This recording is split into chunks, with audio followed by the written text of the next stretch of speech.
Hello बच्चों, चलिए प्रश्न को पढ़ते हैं और समझते हैं।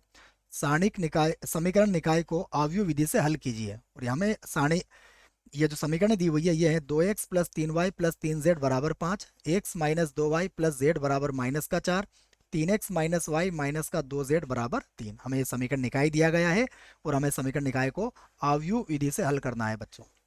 आव्यूह विधि क्या होती है इसको हम यहाँ पर लिख लेते हैं। उसके पहले मुख्य अवधारणा लिखते हैं।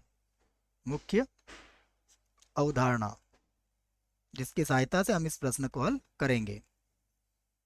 तो मुख्य अवधारणा में हम आव्यूह विधि का सूत्र लिखेंगे जिसकी सहायता से हम इसको हल करेंगे। मैं लिख देता हूं यहाँ पर आव्यूह विधि। आव्यूह विधि से जब समीकरण निकाय को हल करते हैं तो यहाँ पर हम सूत्र का प्रयोग करते हैं एक्स बराबर ए का प्रतिलोम गुणा बी। ये याद रखें आप। उसके बाद यदि हमें ए का प्रतिलोम ज्ञात करना है तो उसका भी सूत्र होता है। ए का प्रतिलोम बराबर होता है 1/सारणिक ए गुणा 8 जॉइंट ए।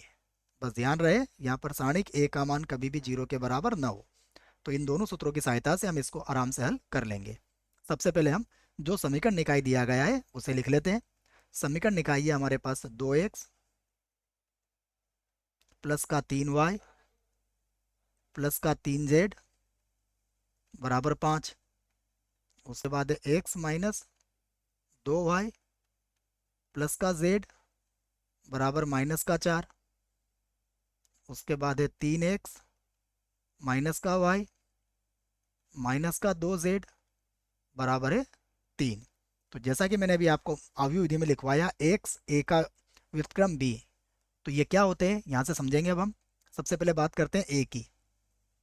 तो जो ए होता है वह होता है एक्स वाई जेड के गुणांकों से निर्मित आव्यूह। तो देखिए कैसे बनेगा। दो, यहाँ पर है 3, यहाँ पर भी है 3, यहाँ पर है 1 माइनस 2 1।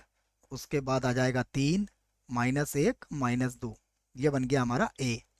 उसके बाद बी जो होता है वो अचर पद का अवयव होता है। तो अचर पद क्या है हमारे पास 5 माइनस का 4 और यहाँ पर लिख दिया है मैंने 3। उसके बाद जो एक्स होता है वह जो चर होते हैं उससे निर्मित अवयव होता है। तो ये हो जाएगा एक्स वाई और यहाँ लिख दिया मैंने जेड। तो ये हो गए हमारे मान। अब हम सबसे पहले क्या करेंगे, इसका सारणिक ज्ञात करेंगे। तो ए का सारणिक ज्ञात करते हैं। ए का सारणिक यहाँ लिख लेते हैं हम। तो ये होगा 2, यहाँ पर होगा 3, यहाँ पर भी 3, फिर 1 माइनस का 2 1, यहाँ पर है 3 माइनस का 1 माइनस का 2। इसको पहली पंक्ति से हल कर लेंगे। तो पहले लिखा हमने 2 और 2 की सीध में स्तंभ और पंक्ति को हटा लिया। तो ये होगा प्लस का 4 और ये बन जाएगा प्लस का 1। फिर होगा माइनस का 3, माइनस 3 तो 3 की सीध में पंक्ति स्तंभ को हटा लेंगे। तो यहाँ होगा माइनस का 2 माइनस का 3 माइनस का 2 माइनस का 3 प्लस फिर से हो जाएगा 3। यहाँ भी देखिएगा इसकी पंक्ति और स्तंभ को हटा देंगे तो यहाँ होगा माइनस का 1 और प्लस का 6 हो जाएगा। माइनस का 1 और प्लस का आ जाएगा 6। अब हम इसे यहाँ हल कर लेते हैं। तो बराबर 4 और 1 5, 5 को 2 से गुणा करेंगे तो आएगा 10। 3 और 2 माइनस का 5 गुणा करेंगे तो प्लस का 15। यहाँ पर 6 में से 1 गया तो क्या बचेगा 5, 5 को 3 से गुणा करोगे तो 15। 15 और 15 30 और 10 हो जाएगा 40। 40 कभी भी 0 के बराबर नहीं होता है, इसलिए हम क्या कहेंगे, ए के प्रतिलोम का अस्तित्व है। तो अतः अतः ए के प्रतिलोम का अस्तित्व है। अस्तित्व है ये हमने लिख दिया है। अब हम क्या करेंगे, अब हमें ज्ञात करना है इसका एडजॉइंट सहखंडज। तो सहखंडज ज्ञात करने के लिए जो तरीका अपनाते हैं उसको हम यहाँ लिख लेते हैं। देखो सबसे पहले हम इसके सहखंड लिखेंगे। तो ये होगा ए एक एक, यहाँ पर लिखेंगे ए एक दो, यहाँ पर होगा ए एक तीन। उसके बाद यहाँ पर आएगा ए दो एक, ये होगा ए दो दो और यहाँ पर होगा ए दो तीन। उसके बाद यहाँ बनेगा ए तीन एक, यहाँ पर होगा ए तीन दो और यहाँ पर होगा ए तीन तीन। ये लिख दिया मैंने बराबर सभी जगह मैंने बराबर लगा दिया है। और आपको ये याद होना चाहिए कि जैसे ए एक एक की बात करें तो एक और एक दो सम संख्या आएगी तो प्लस का चिन्ह आएगा। एक और दो कितना होता है 3, विषम संख्या है तो माइनस का चिन्ह आएगा। एक और 3 4 है, सम संख्या है तो प्लस का चिन्ह आएगा। 2 और 1 3 विषम संख्या है, माइनस का चिन्ह आएगा। 2 और 2 4 सम संख्या है, प्लस का चिन्ह आएगा।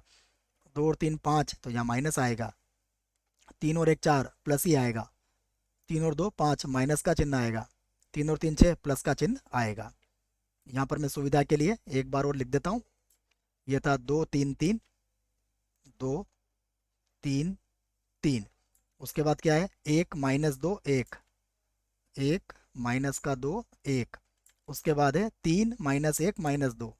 यहाँ पर है 3 माइनस 1 माइनस 2। अब हम यहाँ से बना लेंगे, सभी सहखंड ज्ञात कर लेंगे। तो पहला देखिए, पहली पंक्ति पहला स्तंभ हटाया तो ये बनेगा प्लस का 4 प्लस का 1। तो यहाँ कितना मिलेगा हमें 5।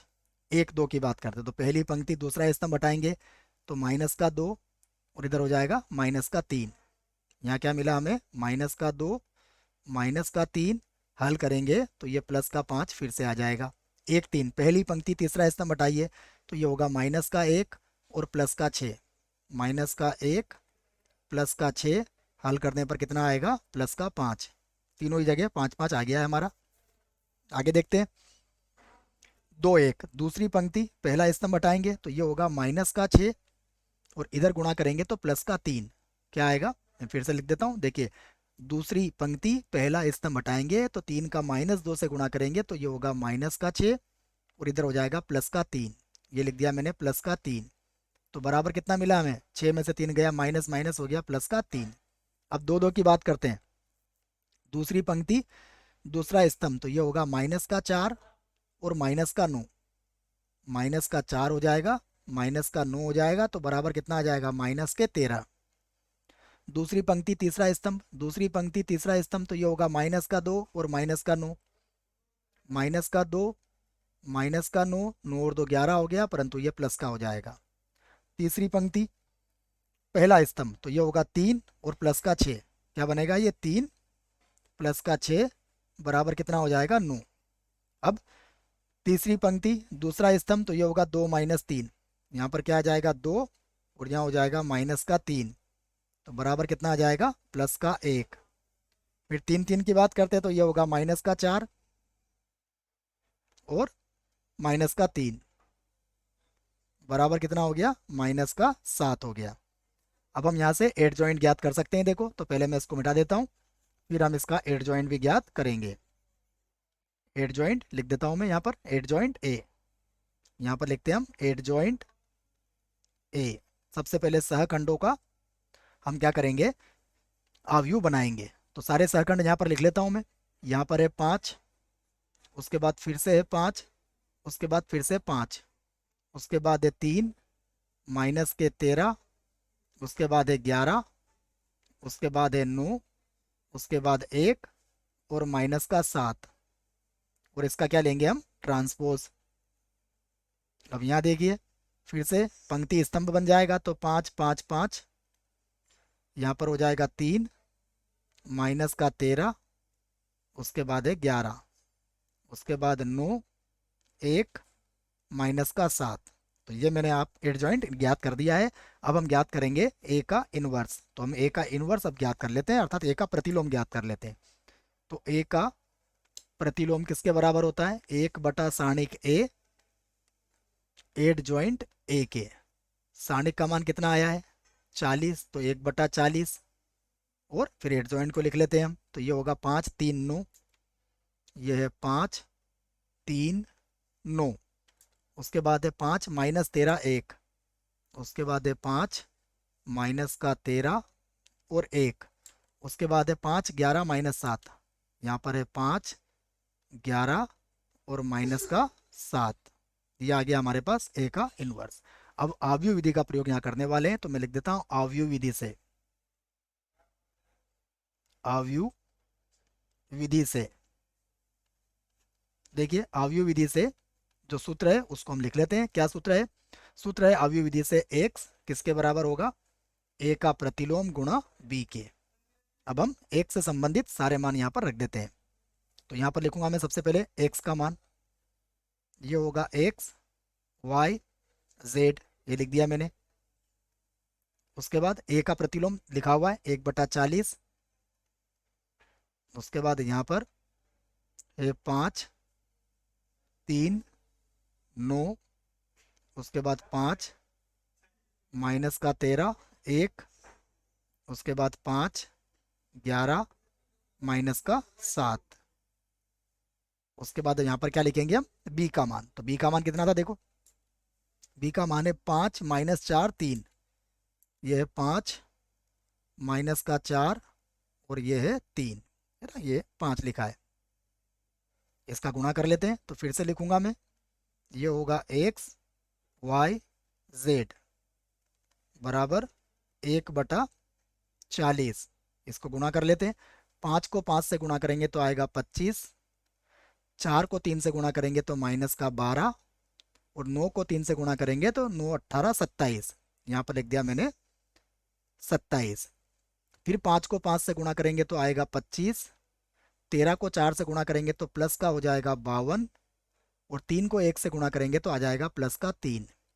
फिर 5 को 5 से गुणा करेंगे तो आएगा 25, 11 को 4 से गुणा करेंगे तो माइनस का 44, और 7 को 3 से गुणा करेंगे तो माइनस का 21। ये मैंने यहाँ पर लिख दिया है।